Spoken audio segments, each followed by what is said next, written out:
In recent years, Nigeria has made significant strides towards strengthening its democratic institutions. The 2023 elections proved a pivotal moment, with millions of Nigerians exercising their right to vote. However, the challenges persist. Issues like electoral violence, corruption, and ethnic tensions continue to pose threats to the nation's democratic progress. Despite these challenges, Nigeria remains committed to the democratic path. Citizens are engaged. Civil society organizations are playing a vital role in advocating for accountability and transparency. Now, while Nigeria's democracy faces hurdles, it continues to evolve, with citizens and leaders working to build a more inclusive and a stable democratic future. Well, joining us to further discuss this democratic development in Nigeria is Prince Adewole Adebayo. He is the SDP presidential candidate in the 2023 elections. Prince, thank you very much for your time. It's a pleasure. Happy Independence to you and your viewers. Thank you very much, and we wish you the same. What's your assessment of the overall health of Nigeria's democratic institutions? You're in the game, you're in the arena. No better person to tell us than you. Considering the recent elections and the political developments, what's your assessment of the health of the democracy in Nigeria and its institutions?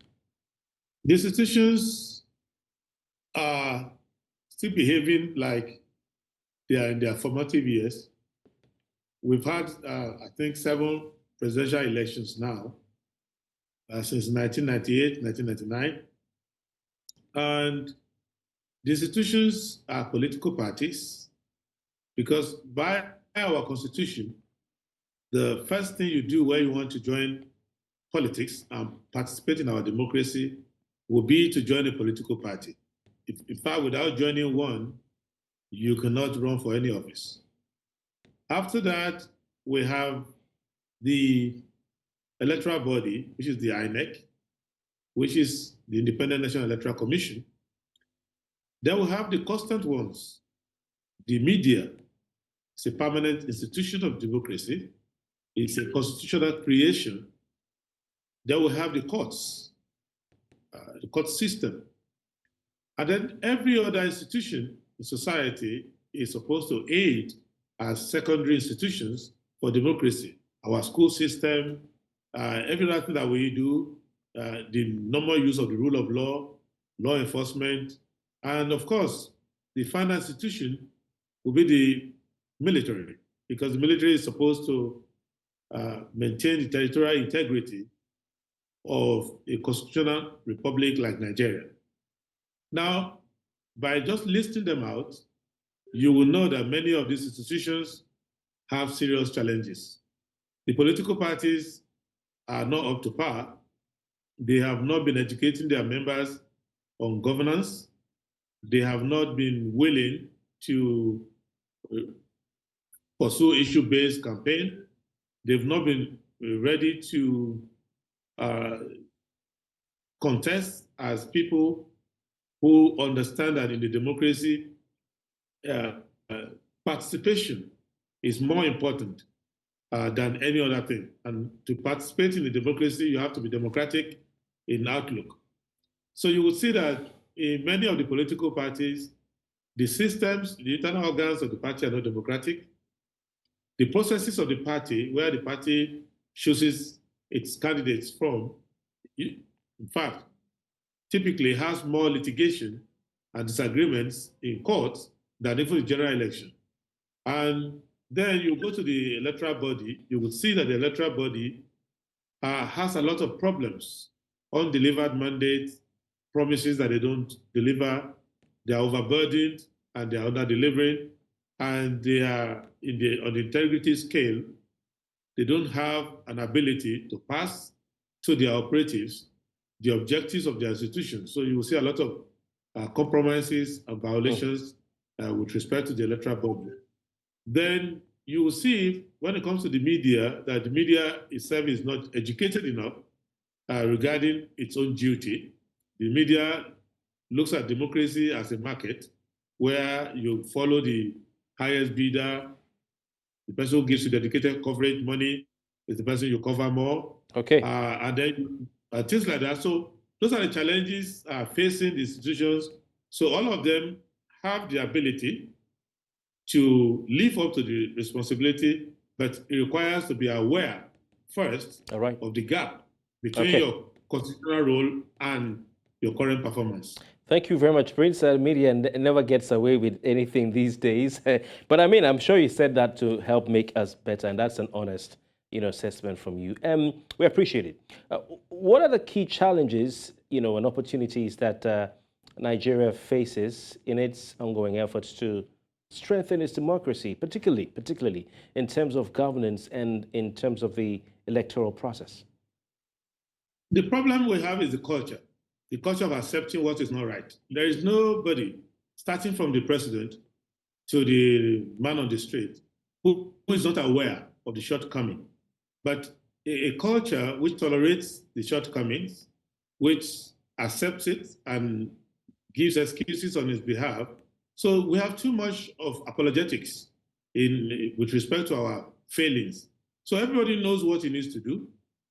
So that is, if we stop accepting apologetics and we start to take correction, we have a very bright chance for the country to be a very successful country, to be a country that can transform itself. But we are pretending not to be aware of our problems. So you see the government, the way they are governing since they came on May 29, they're just following the old style of the government before.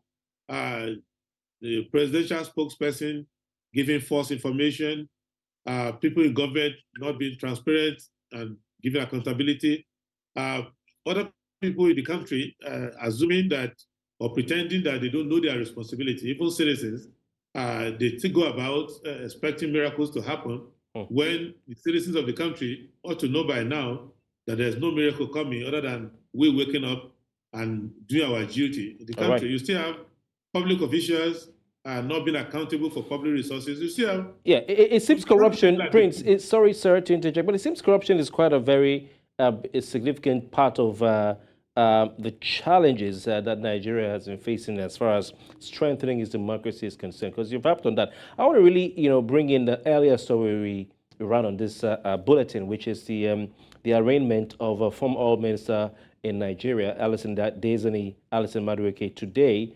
in a London court, charged with receiving bribes in the form of cash, luxury goods, and flights on private jets. I mean, that probably is just scraping the surface concerning her as far as the charges or allegations against her by the Nigerian anti-corruption watchdogs are concerned.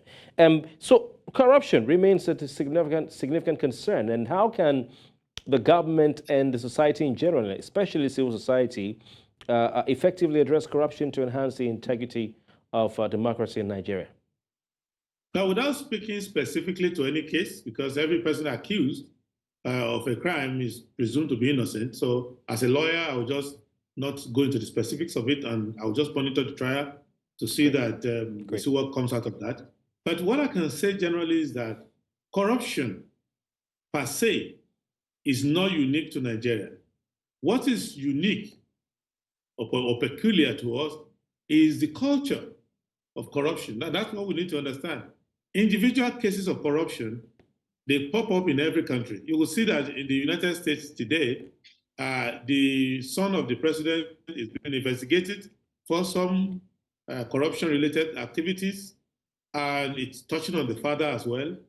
In the case of Mr. Trump, the immediate past president and a contender for the next election, he's been adjudged to be fraudulent and corrupt by even a court in the city where he lives.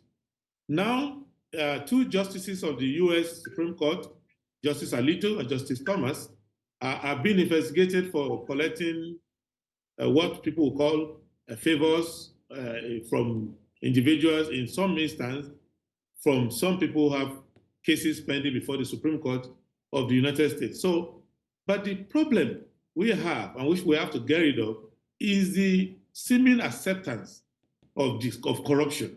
And that is, so it's not that in Nigeria there is corruption that we haven't seen elsewhere. It's just that we don't get the same reaction from the people and from the institutions. So if we can come to this point of saying no to it every fiber in our being is against it, then we will start making progress.